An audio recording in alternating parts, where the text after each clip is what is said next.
Hello students, आज हम अपना रिटेल मैनेजमेंट का थर्ड चैप्टर स्टार्ट करने जा रहे हैं और कुरुक्षेत्र यूनिवर्सिटी के अकॉर्डिंगली जो हमारा सिलेबस है उसमें हमारा थर्ड चैप्टर बन रहा है retail strategic planning and operations management. आज के हमारे लेक्चर में ज़्यादातर हम कंसंट्रेट करेंगे रिटेल स्ट्रैटेजिक प्लानिंग के ऊपर एंड फिर नेक्स्ट लेक्चर में हम ऑपरेशंस मैनेजमेंट को कवर अप करेंगे। तो चलिए स्टार्ट करते हैं स्ट्रैटेजी के मीनिंग के साथ। सबसे पहले स्ट्रैटेजी वर्ड यूज़ करा है हमने और स्ट्रैटेजी को जिसे हम हिंदी में रणनीति भी कहते हैं। आपने देखा होगा कि आजकल प्लानिंग की बजाय हम स्ट्रैटेजी वर्ड ज़्यादा इस्तेमाल करते हैं और जब हम स्ट्रैटेजी की बात करें तो लेटर ऑन हम रिटेल स्ट्रैटेजी की बात करेंगे। This strategy word is very common these days. जब भी मैनेजर्स कोई ना कोई आप जब भी देखेंगे कि मैनेजर्स कहाँ बिजी हैं, they are busy in deciding one strategy और द अदर। ये कॉरपोरेट स्ट्रैटेजी हो सकती है, मार्केटिंग स्ट्रैटेजी हो सकती है, फाइनेंशियल स्ट्रैटेजी हो सकती है, प्रोडक्ट स्ट्रैटेजी हो सकती है। अगर हम स्ट्रैटेजी वर्ड की बात करें तो इसे हमने एक ग्रीक वर्ड स्ट्रैटेजोस से लिया है, जिसमें हम ये मान के चलते हैं कि आर्मी जनरल है जिसे मिलिट्री एक्शन को प्लान करना है। तो आप जब भी किसी मिलिट्री एक्शन को प्लान करेंगे तो आप ये ध्यान रख के चलेंगे कि हमारे एनिमी कंट्री की क्या प्लानिंग है और उसको हम कैसे फेल करके अपनी प्लानिंग को सक्सेसफुल कर सकते हैं। तो सेम इसी तरह से जब हम बिजनेस में भी स्ट्रैटेजी की बात करते हैं तो यहाँ भी हम बेसिकली मिलिट्री ऑपरेशंस की तरह अपने कॉम्पिटिटर्स के अगेंस्ट पॉलिसीज़ प्रिपेयर करते हैं, ऐसी पॉलिसीज़ प्रिपेयर करते हैं जिससे हम अपने कट थ्रोट कॉम्पिटिशन को मीट कर सकें, कट थ्रोट कॉम्पिटिशन को फेस कर सकें। क्योंकि आज के समय में कॉम्पिटिशन बहुत ज़्यादा है और अगर आपने कॉम्पिटिटर को ध्यान में रखते हुए अपनी पॉलिसी ना बनाई तो हम सही से काम नहीं कर पाएंगे, सक्सेसफुल नहीं हो पाएंगे। तो हम ये कह सकते हैं कि स्ट्रैटेजी एक ऐसा प्लान ऑफ एक्शन है जो हमारे लॉन्ग टर्म ऑब्जेक्टिव्स को अटेन करने के लिए हम बनाते हैं और यही हमारे डिफरेंट रिसोर्सेज हमारे पास क्या है और हमारे एंड्स क्या हैं, इन दोनों के बीच में ये स्ट्रैटेजी ही दोनों के गैप को कवर अप करेगी। तो बेसिकली स्ट्रैटेजी एक ऐसी प्लान हुई, ऐसा पॉलिसी फॉर्मुलेशन हुआ which is done by top level management and the main purpose is to decide the long term objectives of the business keeping in mind the strategies of our competitors. इस competitive era में आपके competitors क्या कर रहे हैं उनको ध्यान में रखते हुए जब आप व्यावसायिक रणनीति बनाते हैं तो उसे हम स्ट्रैटेजी कह देते हैं। अब स्ट्रैटेजी के कुछ फीचर्स की बात कर लेते हैं। Generally this is done by top level management. जो टॉप लेवल मैनेजमेंट है वही डिसाइड करेगी कि हमें क्या क्या पॉलिसीज़ को फॉर्मुलेट करना है। It's a continuous process. हम ये नहीं कह सकते कि एक बार आपने महीने के शुरू में स्ट्रैटेजी बना ली तो फिर वैसा ही काम चलता रहेगा। It is always a continuous process. जैसे जैसे आप मार्केट में चेंजेस देखते जाते हैं वैसे वैसे आपको पॉलिसी फॉर्मुलेशन की ज़रूरत पड़ती है और आप अकेले आइसोलेशन में पॉलिसीज़ नहीं बना सकते। हमेशा आपको मार्केट में और कितने प्लेयर्स हैं और कितने कॉम्पिटिटर्स हैं उनको ध्यान में रख के ही काम करना पड़ेगा। तो हम ये भी कह सकते हैं कि जो स्ट्रैटेजी है वो हमें एक ऐसा फ्रेमवर्क प्रोवाइड करती है जिसके अंडर ऑर्गेनाइजेशन हमारी काम करती है। देन ऑर्गेनाइजेशनल वर्क को एक डायरेक्शन प्रोवाइड करती है हमारी स्ट्रैटेजी। इसके साथ साथ it decides the long term objectives of the organisation and how you can achieve those objectives. तो ये हुए खास खास फीचर्स हमारी स्ट्रैटेजी के। इसके बाद बात करते हैं व्हाट इज़ रिटेल स्ट्रैटेजी। अब हम कंसंट्रेट कर रहे हैं अपनी रिटेल स्ट्रैटेजी की तरफ।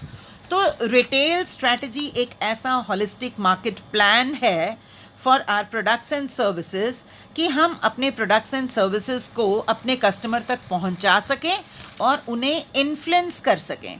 खाली आपने कस्टमर्स तक मटेरियल को पहुंचाना ही है नहीं है, आपने अपने कंज्यूमर्स को इन्फ्लुएंस भी करना है ताकि वो अभी भी हमारी प्रोडक्ट्स को बाय करें और इन फ्यूचर भी हमारी ही प्रोडक्ट्स को वो इम्पोर्टेंस दें। अब इसमें हम हर चीज़ को कवर अप करके चलेंगे कि जो हमारे रिटेल चैनल्स हैं, कौन कौन से रिटेल चैनल्स अवेलेबल होंगे, प्राइस क्या होना चाहिए, सेल इंसेंटिव्स कितने देने चाहिए, हमें अपनी प्रोडक्ट को डिस्प्ले कैसे करना है and it is develop for distribution of product through retail outlets. सारी चीज़ें आप इसमें डिसाइड करके चलेंगे। अगर हम कमर्शियल पॉइंट ऑफ व्यू से देख के चलें तो strategy means methods by which we will be able to achieve our objectives. तो ये एक ऐसा डेफिनेट प्लान है जिसके थ्रू आप अपने कुछ ऑब्जेक्टिव्स को अटेन करोगे। और ऐसा ऑब्जेक्टिव्स को अटेन आप कैसे करोगे? रिटेल स्ट्रैटेजी बनाते हुए, जिसमें आप मार्केट को टैप कर पाओ और अपने कस्टमर्स के साथ लॉन्ग टर्म रिलेशनशिप बना पाएँ। अब जो हमारी रिटेल स्ट्रैटेजी है वो हमें ये डिफ़ाइन करने में, ये डिसाइड करने में, ये आइडेंटिफाई करने में मदद करती है कि कौन सा ऐसा पर्पस है जिसके लिए हमारी ऑर्गेनाइजेशन एग्जिस्ट कर रही है, और कौन से ऐसे तरीके हैं जिनके थ्रू हमारी ऑर्गेनाइजेशन डिफरेंट चैलेंजेस को फेस कर पाएगी। और फिर जब हम अपनी स्ट्रैटेजी फॉर्मुलेट कर देते हैं तो बहुत सारे टैक्टिक्स यूज़ किए जाते हैं। These tactics are the ways in which organisation actually fights with competition. असल में हमें कॉम्पिटिशन्स को कैसे मीट करना है। तो ये सब था हमारा रिटेल स्ट्रैटेजी के बारे में डिस्कशन।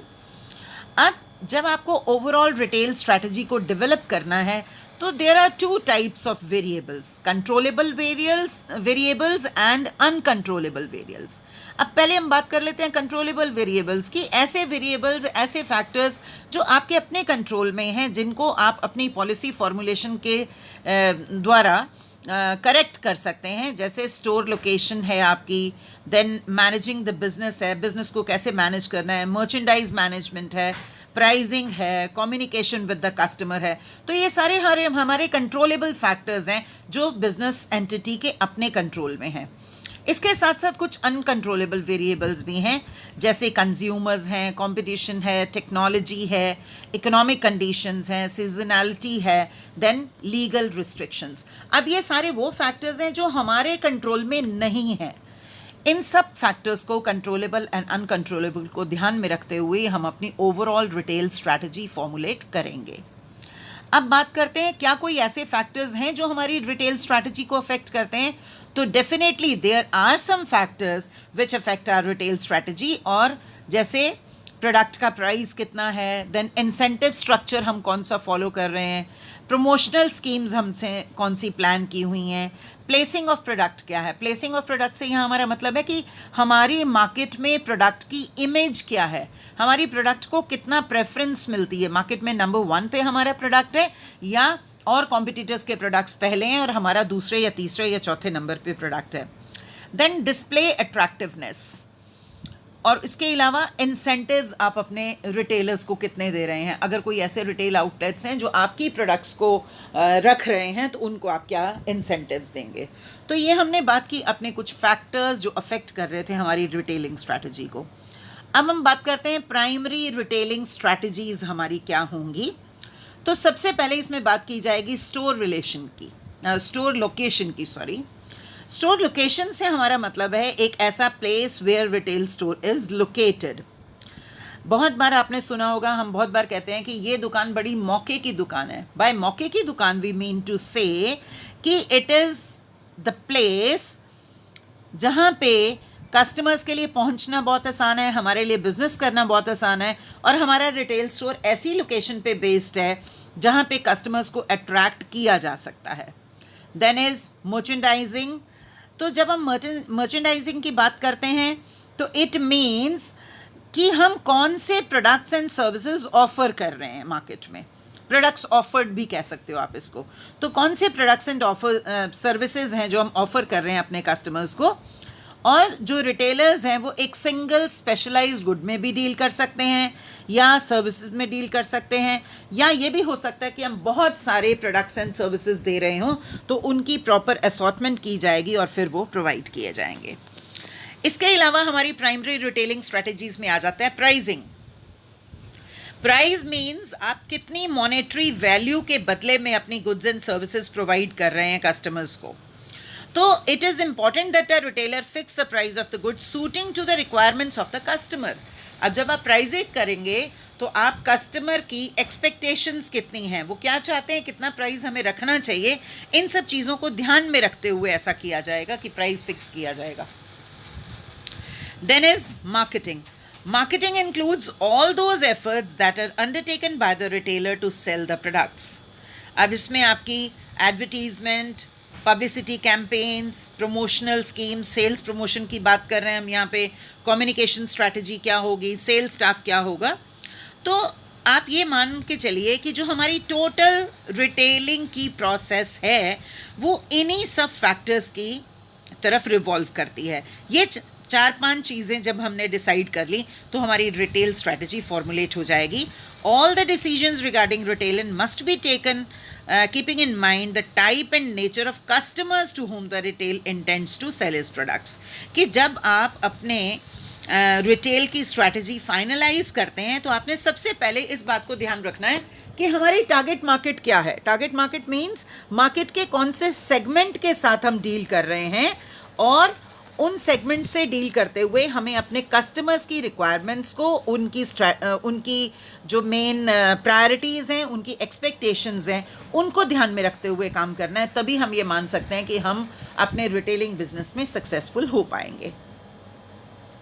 अगला हमारा टॉपिक आ जाता है रिटेल स्ट्रैटेजी फॉर्मुलेशन। अब रिटेल स्ट्रैटेजी फॉर्मुलेशन में अपने डिफरेंट स्टेप्स डिस्कस करने से पहले हमारा यहाँ पे मतलब है रिटेल स्ट्रैटेजी फॉर्मुलेशन से कि हम अपने लॉन्ग टर्म ऑब्जेक्टिव्स डिसाइड करें, हम आइडेंटिफाई करें कि हमारे बिजनेस के लिए क्या क्या अपॉर्चुनिटीज़ हैं आज के एनवायरनमेंट में, थ्रेट्स कौन से हैं, एक्सटर्नल एनवायरनमेंट कैसा है और उसमें क्या अपॉर्चुनिटीज़ और थ्रेट्स अवेलेबल हैं। और ये जब हम अपनी अपॉर्चुनिटीज़ एंड थ्रेट्स को आइडेंटिफाई करने की कोशिश करेंगे तो ये करने के लिए हमें अपनी कंपनी की स्ट्रेंथ्स एंड वीकनेसेस को ध्यान में रखना होगा। इसी के थ्रू रिटेलर अपनी स्ट्रैटेजी को डिज़ाइन कर सकता है, and retailer must be very very careful, very cautious enough to design his strategy. जो हमारी रिटेल स्ट्रैटेजी फॉर्मुलेशन की प्रोसेस है उसमें बहुत सारे स्टेप्स इन्वॉल्व हैं in order to design strategic plan. तो इस प्रोसेस में आपका mission and vision of the retailer आ जाएगा, सिचुएशन एनालिसिस आ जाएगा, then identification of and evaluation of various strategic alternatives आ जाएगा, ऑब्जेक्टिव्स को सेटअप करना आ जाएगा, एलोकेशन ऑफ रिसोर्सेज आ जाएगा, then developing a final plan होगा, और फिर हम इसी प्लान के अकॉर्डिंगली फाइनली काम करेंगे, और एंड में हम अपनी परफॉर्मेंस का इवेल्युएशन भी ज़रूर करेंगे।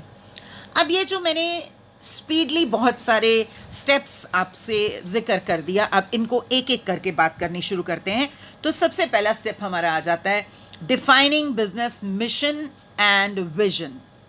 This is the most important step in strategy formulation, mission and vision. अब मिशन और विजन को भी अलग अलग बात करके चलते हैं। The mission defines the purpose or the reason for the existence of the business। जो मिशन स्टेटमेंट होगी रिटेल ऑर्गेनाइजेशन की, वो उसे बाकी की सारी ऑर्गेनाइजेशन से अलग दिखाएगी। हमारे बिजनेस का एग्जिस्टेंस ही क्यों है, हम क्यों काम कर रहे हैं, हमारा स्कोप ऑफ ऑपरेशंस क्या है, प्रोडक्ट एंड सर्विसेज ऑफर्ड हमारी क्या हैं, मार्केट कौन सी है, टारगेट मार्केट कौन सी है जिसको हम मीट करने जा रहे हैं या जिसमें हम अपनी सर्विसेज या गुड्स को प्रोवाइड करने जा रहे हैं। इसका मतलब at present what our company is, जब हम इसको इलेबोरेट करने की कोशिश करते हैं तो वो हम अपनी मिशन स्टेटमेंट के थ्रू करते हैं कि exactly what a company is at present. तो उसमें आपकी प्रोडक्ट्स एंड सर्विसेज ऑफर्ड भी आ जाएंगी, आपकी लोकेशन भी आ जाएगी और मार्केट्स आ जाएंगी जिनको आप सर्व करने जा रहे हो। इसके साथ साथ जब हमने मिशन अपना डिसाइड कर लिया तो विजन की बात करना भी बहुत इम्पॉर्टेंट है। जब हम विजन की बात करते हैं तो बाय विजन मीन्स एक ऐसा सेटअप जो कंपनी अपने फ्यूचर के लिए ड्रीम कर रही है। आप इन फ्यूचर कंपनी को कहाँ लेके जाना चाहते हैं, that is the vision that a company desires to achieve in future. जैसे हम अगर ये मान के चलें कि 5 साल के बाद हमारी कंपनी की पोजीशनिंग ये होनी चाहिए, this is vision. And vision हमेशा हम अपने मिशन को ध्यान में रख के ही चलते हैं। आप कह सकते हैं कि जब विजन जो हमारा है वो लॉन्ग टर्म ऑब्जेक्टिव्स क्या हैं हमारी कंसर्न के, और after number of years where it desires to see itself, वो होगा हमारा विजन। तो जब भी हमने रिटेल स्ट्रैटेजी बनानी है, पहले हमारा mission, exactly what we are doing, exactly what the company is at present, और फिर विजन डिसाइड किया जाएगा जिसमें आप अपने लॉन्ग टर्म ऑब्जेक्टिव्स और फ्यूचर को विजुअलाइज कर रहे हैं। सेकेंड स्टेप हमारा रिटेल स्ट्रेटजी फॉर्मुलेशन में आ जाता है conducting situation analysis. Situation analysis के से हमारा मतलब है हमें अपने कुछ एनालिसिस करने हैं, जिसमें सेल्फ एनालिसिस आ जाएगा, एनवायरमेंटल एनालिसिस आ जाएगा, कॉम्पिटिटर्स एनालिसिस आ जाएगा। जब हम सिचुएशन एनालिसिस की बात करते हैं, इस सिचुएशन एनालिसिस और इसकी जो वेरियस टेक्निक्स हैं, इसमें जो वेरियस सेगमेंट्स हैं जिनका मैं जिक्र कर रही हूँ, self analysis, environmental analysis and competitors analysis, ये सारा हम चैप्टर में नेक्स्ट लेक्चर में बहुत डिटेल्स में डिस्कस करने वाले हैं। तो अभी हम यहाँ थोड़ा ब्रीफ में ही लेके चलेंगे। मेनली इसमें जब सेल्फ एनालिसिस की बात करते हैं तो हम अपने स्ट्रेंथ्स और वीकनेसेस को चेक कर रहे हैं। जब हम एनवायरमेंटल एनालिसिस की बात करते हैं तो हम मार्केट सिचुएशंस को विजुअलाइज करने की कोशिश कर रहे हैं, और उसके साथ साथ हम कॉम्पिटिटर एनालिसिस भी करते हैं। ये जो सारे एनालिसिस हैं, ये जो सारा ऑब्जर्वेशन है, आपका इन्वेस्टिगेशन है, all these things affect retailers business very closely. So आपके लिए इन सब फैक्टर्स को स्टडी करना बहुत इम्पॉर्टेंट है। हम चैप्टर के अगले हिस्से में ये सब डिटेल्स में जाएंगे, what is self analysis, environmental analysis and competitors analysis. अभी हम चलते हैं अपने अगले स्टेप की तरफ, that is identifying strategic alternatives. जब आपने अपनी कंपनी की स्ट्रेंथ्स एंड वीकनेसेस डिसाइड कर ली in relation to the external environment, तो रिटेलर को ये भी देखना पड़ेगा अपनी मार्केट को एक्सप्लॉइट करने के लिए और कौन कौन से ऑल्टरनेटिव्स अवेलेबल हैं, मार्केट में और कौन कौन से ऑल्टरनेटिव्स अवेलेबल हैं। इसके लिए हम एंसफ मैट्रिक्स को फॉलो करके चलते हैं। आइगर एंसफ एक ऐसे ऑथर हुए हैं जिन्होंने हमें एक मैट्रिक्स प्रोवाइड किया, और इसके थ्रू जितने वेरियस ऑल्टरनेटिव्स अवेलेबल हैं उनको डिस्कस किया जाता है, और जो वेरियस ऑल्टरनेटिव स्ट्रैटेजीज़ हमारे पास अवेलेबल होती हैं उनका मैं अभी हम सिर्फ जिक्र कर रहे हैं, हम डिटेल में इनकी डिस्कशन चैप्टर के अगले हिस्से में करेंगे। और जो वेरियस स्ट्रैटेजीज़ हैं, they are market penetration, market expansion, then retail format development and diversification. अब हम बात करते हैं इवैल्यूएशन ऑफ ऑल्टरनेटिव्स की। तो हमारी अब तक की प्रोसेस में पहले हमने बिजनेस का मिशन एंड विजन प्लान कर लिया, देन सिचुएशन एनालिसिस किया जिसमें हमने अपना एनालिसिस, एनवायरनमेंट का एनालिसिस और कॉम्पिटिटर्स का एनालिसिस किया। देन हमने डिफरेंट स्ट्रैटेजिक ऑल्टरनेटिव्स क्या अवेलेबल हैं उनको चेक किया। Next is evaluation of alternatives. जब आपने डिफरेंट ऑल्टरनेटिव्स को डिस्कस किया तो उसके बाद आप उनका इवैल्यूएशन करेंगे ताकि आप आइडेंटिफाई कर पाएँ कि हमें कौन सी स्ट्रैटेजी को फॉलो करना है, हमारी स्ट्रेंथ्स क्या हैं, हमारी अपॉर्चुनिटीज़ कौन सी हैं जिसमें हम अपनी स्ट्रेंथ्स के थ्रू उन अपॉर्चुनिटीज़ को यूज़ कर सकते हैं, फ़ायदा उठा सकते हैं अपने बिजनेस के लिए, और हम कॉम्पिटिटिव एडवांटेज गेन कर सकते हैं। जब रिटेलर अपनी स्ट्रेंथ्स एंड वीकनेसेस की बात करेगा तो उसे साथ साथ डिफरेंट जो ऑल्टरनेटिव्स हैं उनका इवैल्यूएशन करना होगा ताकि हम डिसाइड कर पाएँ कि हम क्या करेंगे। Then is establishment, next step हमारा है एस्टैब्लिशमेंट ऑफ ऑब्जेक्टिव्स। जब हम एस्टैब्लिशमेंट ऑफ ऑब्जेक्टिव्स की बात करते हैं, इट मीन्स ऑब्जेक्टिव्स का मतलब यहाँ पे आ रहा है आप कैसे ऑब्जेक्टिव्स करेंगे, converting the mission statement into achievable goals. Goal से मतलब क्या है आपका, ऐसे end points which need to be achieved.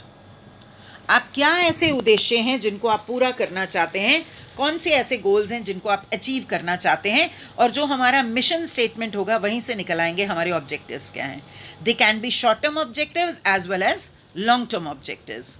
अगर हम शॉर्ट टर्म ऑब्जेक्टिव्स की बात करें तो they are very specific in nature, क्योंकि शॉर्ट पीरियड ऑफ टाइम है और कुछ हद तक शॉर्ट पीरियड ऑफ टाइम को हम विजुअलाइज कर सकते हैं, फोकास्ट कर सकते हैं, अंदाज़ा लगा सकते हैं कि कैसा होगा। जहाँ तक लॉन्ग टर्म ऑब्जेक्टिव्स की बात है, they are not specific in terms कि जो फ्यूचर है हमारा, अब लॉन्ग टर्म की बात करें तो लॉन्ग टर्म में हमारे फ्यूचर को कंसिडर करेंगे, and future is always uncertain. तो हमने ऑब्जेक्टिव्स डिस्कस करने की बात की, तो ऑब्जेक्टिव्स हमारे क्या हुए, ऐसे स्टैंडर्ड्स जिनके थ्रू हम अपनी परफॉर्मेंस करेंगे, जिन्हें हम अचीव करने की कोशिश करेंगे और अपने बिजनेस को डायरेक्शन देने में ये गोल्स हमारे काम ले रहे हैं। जब हमने अपने ऑब्जेक्टिव्स को एस्टैब्लिश कर लिया तो हम अपने ऑब्जेक्टिव्स को एस्टैब्लिश करने के बाद अपने रिसोर्सेज का एलोकेशन करेंगे, These can be both financial resources and human resources. जब हम फाइनेंशियल रिसोर्सेज की बात करते हैं तो इसमें हम उन सब एस्पेक्ट्स को कवर अप कर रहे हैं कि हमें अपने प्रोडक्ट्स के ऊपर कितना खर्चा करना है, सैलरीज पे कितना खर्चा करना है, शॉप की रेंट वगैरह पे कितना खर्चा करना है. तो जब तक हम ये सब डिसाइड नहीं कर लेंगे, हमारे फाइनेंशियल रिसोर्सेज का एलोकेशन नहीं कर दिया जाएगा, तब तक हम अपने बिजनेस को आगे नहीं बढ़ा सकते. जैसे हम फाइनेंशियल रिसोर्सेज को एलोकेट करते हैं, सेम वेज ह्यूमन रिसोर्सेज का भी एलोकेशन करना है. आपने ह्यूमन रिसोर्सेज भी डिवाइड करने हैं, किस डिपार्टमेंट में कौन काम करेगा. जो मैनेजमेंट ह्यूमन रिसोर्सेज की अगर बात की जाए तो इसमें बहुत सारी चीज़ें इंक्लूडेड होंगी. रिक्रूटमेंट, सिलेक्शन, ट्रेनिंग, कंपनसेशन क्या देना है, मोटिवेट कैसे करना है, फिर आपने अपने डिफरेंट जो पर्सनेल हैं उनका कैसे ऑर्गेनाइज करना है उनको. तो ये सारी बात हुई एस्टैब्लिशमेंट ऑब्जेक्टिव्स की एंड एलोकेशन ऑफ रिसोर्सेज की. अब बात करते हैं डेवलपमेंट ऑफ रिटेल मिक्स की. डेवलपमेंट ऑफ रिटेल मिक्स, जब आपने अपनी रिटेल स्ट्रैटेजी को फॉर्मुलेट किया तो उसमें हम सबसे पहले ऑब्जेक्टिव्स आपने फॉर्मुलेट किए. ऑब्जेक्टिव्स जो हमने पिछले स्टेप में फॉर्मुलेट किए थे, उसके बाद हम अपनी टारगेट मार्केट को डिफाइन करते हैं.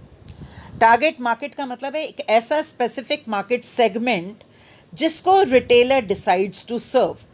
जिस मार्केट में आप सर्व करना चाह रहे हैं, कौन से कस्टमर्स का सेगमेंट है जिनको आप कवर अप करना चाह रहे हैं, उसे हम कहेंगे अपनी टारगेट मार्केट. टारगेट मार्केट को आइडेंटिफाई करने के लिए आपको एंटायर मार्केट को, उसके साइज़ को, उसके कस्टमर्स को स्टडी करना होगा. इस मार्केट को आप फिर स्मॉलर सेगमेंट्स में डिवाइड कर देंगे और आपको जो सबसे प्रॉमिसिंग लगता है कि हाँ हम इस मार्केट में डील करने वाले हैं, वो बन जाएगी हमारी टारगेट मार्केट. जब आपने टारगेट मार्केट का सिलेक्शन कर लिया तो आप रिटेल मिक्स डिसाइड करेंगे. जब हम रिटेल मिक्स की बात करते हैं तो इसका मतलब हमने इसमें ये डिसाइड करना है कि हम प्रोडक्ट्स कौन से ऑफ़र करेंगे, सर्विसेज कौन सी ऑफ़र करेंगे, क्या उनके प्राइजेज़ होंगे, प्लेस क्या होगा जहाँ पे आर्टिकल्स को आप सेल करोगे, एडवर्टीज़मेंट कैंपेन कैसा होगा. अब ये सारी चीज़ें डिसाइड की जाएंगी. फिर उसके बाद आप मार्केट में अपनी प्रोडक्ट की पोजीशनिंग स्ट्रैटेजी की बात करेंगे. पोजीशनिंग मीन्स आपने कस्टमर्स की आइज़ में अपनी प्रोडक्ट का एक इमेज बनाना है. ऐसा इमेज बनाना है जो कि कॉम्पिटिटिव के ब्रांड से बिल्कुल अलग हो, तभी आप मार्केट में एस्टैब्लिश कर पाएंगे और राइज कर पाएंगे. इसके बाद बात आ जाती है इम्प्लीमेंटेशन ऑफ स्ट्रैटेजी की. अब कोई भी स्ट्रैटेजी तब तक सक्सेसफुल नहीं हो सकती जब तक उसका प्रॉपर्ली इम्प्लीमेंटेशन ना किया जाए. अब इस स्टेज के ऊपर आप अपने रिटेल स्टोर को फाइनलाइज कर लेंगे, उसकी हर एक चीज़ को आप फाइनलाइज कर लेंगे टारगेट मार्केट को ध्यान में रखते हुए. अब यहाँ पे रिगरस एडवर्टीजमेंट कैंपेन्स चलाए जाएंगे. जो आपने स्टोर की लोकेशन डिसाइड की है, उसका एम्बियंस जो डिसाइड करना है, वो इस तरह से अपीलिंग होना चाहिए कि आप अपने टारगेट मार्केट के जो कस्टमर्स हैं उनको अट्रैक्ट कर पाएँ. अब तकरीबन हमने रिटेल स्ट्रैटेजी के बारे में सारा डिस्कशन कर लिया. लास्ट में जो बात आएगी वो आएगी परफॉर्मेंस इवैल्यूएशन एंड एडजस्टमेंट्स. जब आपने स्ट्रैटेजी इम्प्लीमेंटेशन की बात करते हो तो फाइनल स्टेप हमेशा परफॉर्मेंस इवैल्यूएशन ही आता है. इस स्टेप पे हम अपनी स्ट्रैटेजी इम्प्लीमेंटेशन की प्रोसेस को इवैल्यूएट करेंगे. शुरुआत हमने कर रहे थे अपने मिशन एंड विजन से, जहां हम अपने गोल्स की अचीवमेंट की बात कर रहे थे, गोल्स को सेट करने की बात कर रहे थे. तो इसका मतलब इवैल्यूएशन के time you will try to check out कि क्या हमने जो ऑब्जेक्टिव सेट किए थे उनको हम अचीव कर पा रहे हैं या हमारी परफॉर्मेंस उन ऑब्जेक्टिव्स को भी एक्सीड कर गई है. इसका मतलब हमने जो ऑब्जेक्टिव्स थे उनको अटेन कर लिया. But if the retailer is not able to meet objectives, तो पूरी जो स्ट्रैटेजी फॉर्मुलेशन की प्रोसेस है उसको रिव्यू करना पड़ेगा और कहाँ हमारे को मेनली चेंजेस करने की ज़रूरत है, कहाँ करेक्शंस करने की ज़रूरत है, उनको चेक करना पड़ेगा. इवन मिशन से स्टार्ट की जाएगी ये रिवैल्यूएशन की प्रोसेस. तो ये था हमारा सब स्ट्रैटेजी फॉर्मुलेशन से रिलेटेड. अब हम बात करते हैं इंटरनेशनल एक्सपेंशन की. ये भी हमारी एक ग्रोथ स्ट्रैटेजी है. जैसे जैसे हमारे ट्रेड बैरियर्स का रिमूवल हो रहा है, उसके साथ साथ इंटरनेशनल ट्रेड बहुत बढ़ रहा है, अच्छी स्पीड से बढ़ रहा है. रिटेलिंग में भी इंटरनेशनलाइजेशन हुआ. मीन्स जब हम इंटरनेशनलाइजेशन ऑफ रिटेलिंग की बात करते हैं तो it means we want to say कि हमें अपने बिजनेस ऑपरेशंस को, हमें अपने रिटेलिंग ऑपरेशंस को बढ़ाना है area wise, but keeping in mind terms of regulation, socio-cultural environment, economic systems, conditions and policies और डिफरेंट रिटेल स्ट्रक्चर.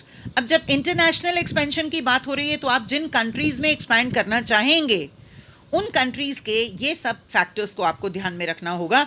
वहाँ पे रूल्स एंड रेगुलेशंस कैसे हैं, सोशियो कल्चरल एनवायरनमेंट कैसा है, इकोनॉमिक कंडीशंस कैसी हैं, इकोनॉमिक सिस्टम क्या है, वहाँ पे पॉलिसीज़ क्या हैं, रिटेल स्ट्रक्चर्स कौन से काम करते हैं. जब हम अपनी अर्ली स्टेजेस ऑफ डेवलपमेंट में बात करते हैं तो रिटेलर सबसे पहले अपने आप को एक लोकल मार्केट में as a local player establish करता है, अपनी ऑपरेशनल एफिशिएंसीज को डेवलप करता है, और जब नेशनल मार्केट में आपका सैचुरेशन का पॉइंट आ जाएगा तभी आप इंटरनेशनल मार्केट में एक्सपेंशन करने की कोशिश करते हैं. तो इंटरनेशनल मार्केट में एक्सपेंशन करते हुए आपको क्या ध्यान में रखना है, जो हमने अभी फैक्टर्स की बात की थी, इकोनॉमिक एनवायरनमेंट, डेमोग्राफिक फैक्टर्स क्या हैं, जिस पॉपुलेशन को आप डील करना चाहते हो उस पॉपुलेशन के क्या वेरियस कैरेक्टरिस्टिक्स हैं, इनकम लेवल्स क्या हैं, एज ग्रुप ऑफ पीपल क्या है, उनकी परचेजिंग पावर क्या है, उनके लिटरेसी लेवल्स क्या हैं.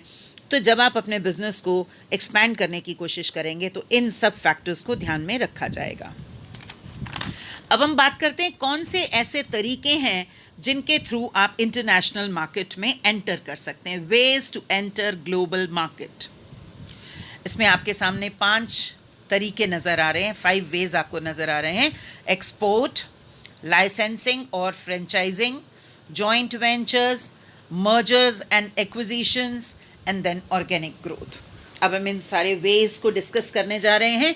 तो सबसे पहले बात करते हैं एक्सपोर्ट की. पहला तरीका है एक्सपोर्टिंग. अंडर एक्सपोर्टिंग जो रिटेलर है he will ship the goods from home और parent country to other countries. आप अपनी कंट्री से, जैसे इंडिया की बात करें तो इंडिया का एक्सपोर्टर क्या करेगा, इंडिया से प्रोडक्ट्स को दूसरी कंट्रीज़ में भेजेगा. और अगर आपको फॉरेन में कस्टमर से बहुत अच्छा रिस्पॉन्स मिलता है तो अपने ब्रांडेड शोरूम्स बनाए जा सकते हैं उस कंट्री में. अब एक्सपोर्टिंग जो है that is become very popular and now this is very convenient due to connectivity through the internet and other technologies. बहुत सारा इतना टेक्नोलॉजिकल एडवांसमेंट हो गया है कि अभी आपके लिए एक्सपोर्ट करना मुश्किल नहीं रहा.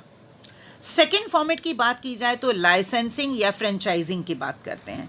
लाइसेंसिंग या फ्रेंचाइजिंग एग्रीमेंट में रिटेलर फॉरेन कंट्री में किसी रिटेलर को राइट्स दे देता है कि वो उसका ब्रांड नेम यूज़ करे और उसके प्रोडक्ट्स एंड सर्विसेज को सेल आउट करे.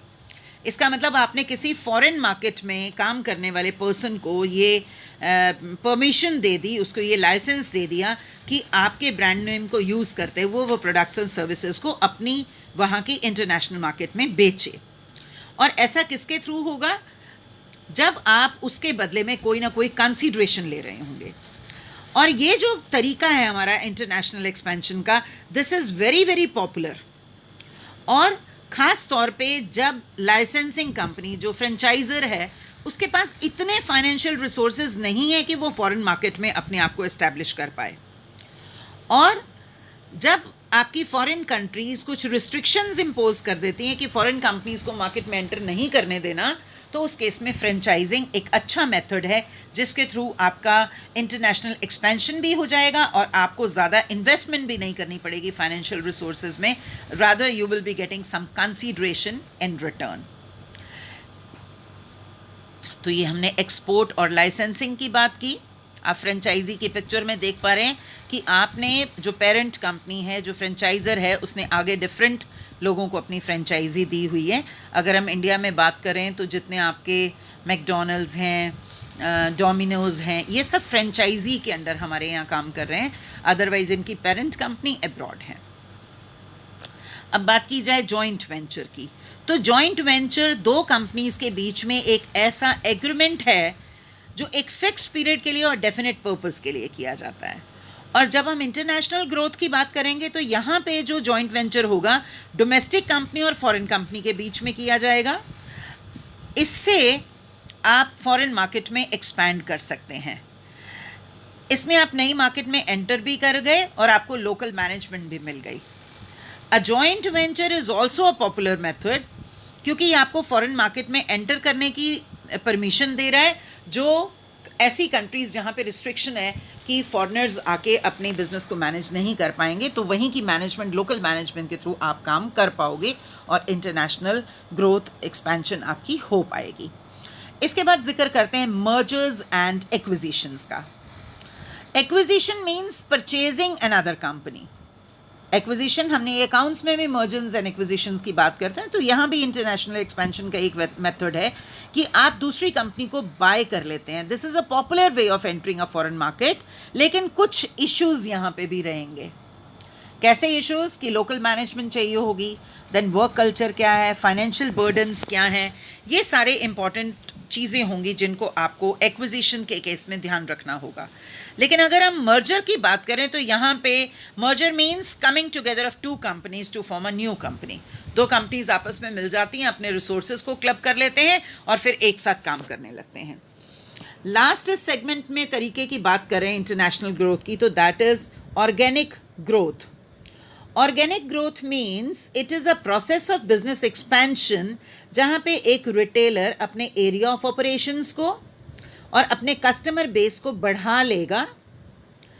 ये डिफरेंट कंट्री के रिटेल फॉर्मेट को कॉपी करके किया जाएगा with in that countries regulatory framework. आप जिस कंट्री में काम करने की कोशिश कर रहे हैं, आप वहाँ पे वहीं के जो डिफरेंट रिटेलर्स हैं उनके फॉर्मेट को कॉपी करते हुए आप भी वहाँ पे बिजनेस इस्टेब्लिश कर लें। It needs a great amount of investment. एक ऐसा फॉर्मेट जो रिटेलर को ऐसा कंट्रोल दे देता है जो उसे चाहिए। आप अगर खुद ही अपना बिजनेस इस्टेब्लिश कर लें तो बहुत बढ़िया बात है, but it needs a great amount of investment.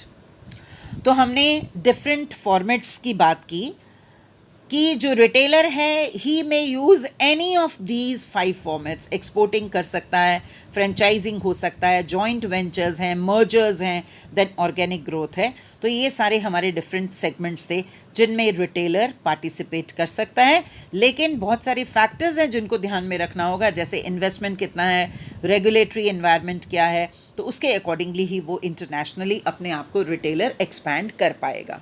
तो इसके साथ ही हमारा आज का ये लेक्चर ख़त्म करते हैं, हम वाइंड अप करते हैं।